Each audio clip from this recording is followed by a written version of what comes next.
Hello everyone. Welcome back to Learn with Talha. Today's video is a little different. How to improve your communication skills. Let's start. Most people think communication means talking well. Wrong. The best communicators in the world talk less than you think. They listen more. They observe more. And they choose their words far more carefully than the average person ever does. Today, I'll break this down completely with real examples, so you can actually start using this from today. Point 1. Listen to understand, not to reply.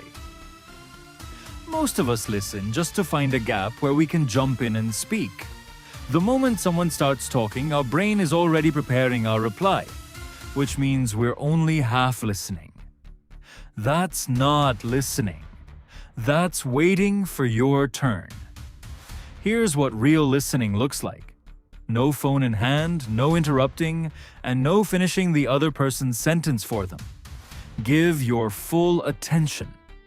Not just to their words, but to their tone and body language too, because people often say one thing while feeling another. A simple habit that changes everything. After someone finishes speaking, repeat back what you understood. So what you're saying is, this does two things.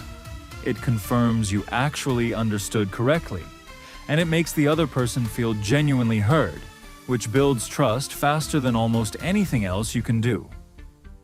Point 2. Keep it simple. Big words don't make you sound smart. They make you sound confusing. And confusing people is the opposite of communicating with them. Think about the best teachers you've ever had. They didn't impress you with complicated language. They made hard topics feel easy. Here's a useful test. If a child couldn't understand your explanation, the problem isn't the listener, it's you. Before you speak, silently ask yourself, what's the simplest way to say this? Cut filler words. Cut unnecessary details.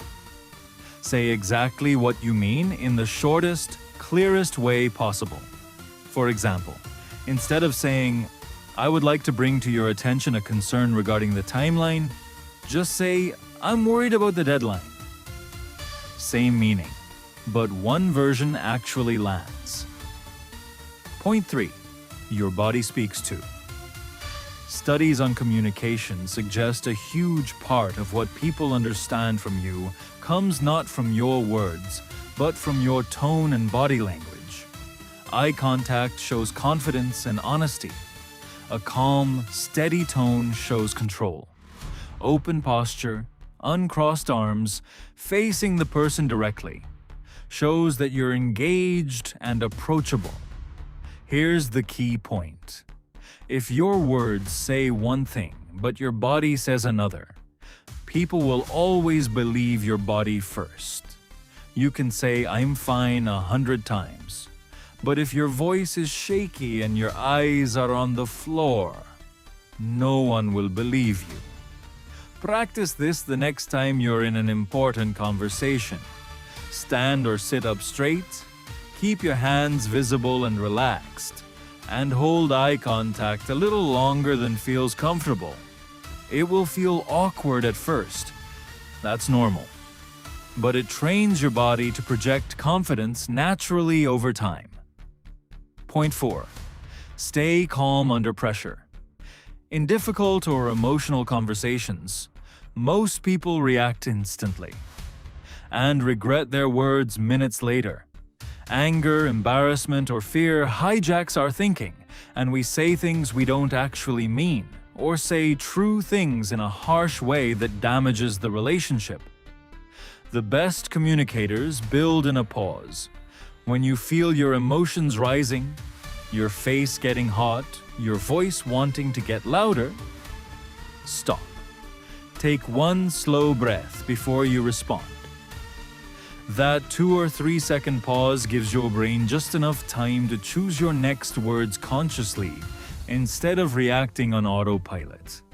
This single habit can save arguments with your family, tension with your boss, or a friendship that would otherwise break over something said in the heat of the moment. Point 5. Ask, don't assume. A huge percentage of miscommunication and conflict doesn't come from what people actually said. It comes from what we assume they meant. We fill in gaps with our own fears, past experiences, or insecurities, and then react to our assumption instead of reality. Instead of assuming, ask. Simple phrases like, "What do you mean by that?" or "Can you explain a bit more?" cost you nothing, but they prevent hours of unnecessary conflict.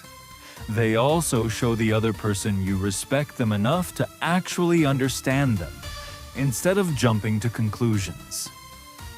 Point 6. Read the room. Good communicators don't speak the same way to everyone. You wouldn't explain a problem to a 5-year-old the same way you'd explain it to your manager. Reading the room means noticing the other person's mood, energy level, and understanding. Are they stressed, distracted, confused, excited? And adjusting your tone, speed, and choice of words to match. If someone looks overwhelmed, slow down and simplify. If someone's excited and energetic, match that energy instead of speaking flatly. This flexibility is what separates a good communicator from someone who just recites the same script to everyone, regardless of who's in front of them. Point 7. Be honest, but kind. Many people confuse honesty with bluntness. They think saying the harsh truth without any care for how it lands makes them real or direct. But that usually just makes people defensive. And once someone's defensive, they stop actually hearing you, even if you're right. Real communication skill is saying the truth in a way the other person can actually receive without feeling attacked. This means choosing your words carefully, acknowledging their feelings first, and focusing on the specific issue, not their character. For example, instead of "You never listen to me," try "I feel unheard when this happens. Can we talk about it?" Same truth, delivered in a way that invites conversation instead of a fight. Point 8. Practice daily. Communication is not something you learn once and master forever. It's a skill, exactly like a muscle, and it only grows with consistent use. Talk to strangers when you get the chance. Record yourself speaking and watch it back. You'll notice habits you never knew you had. Join conversations you'd normally avoid out of nervousness. Every slightly uncomfortable conversation is training. The more you practice, the less you'll have to think about these steps consciously. Until one day, this way of communicating simply becomes who you are. So, my friends, out of these 8 points, which one do you personally need to work on the most? Tell me in the comments. I genuinely read every single one. And if this helped you, follow Learn with Talha for more real, practical growth content like this. See you in the next video.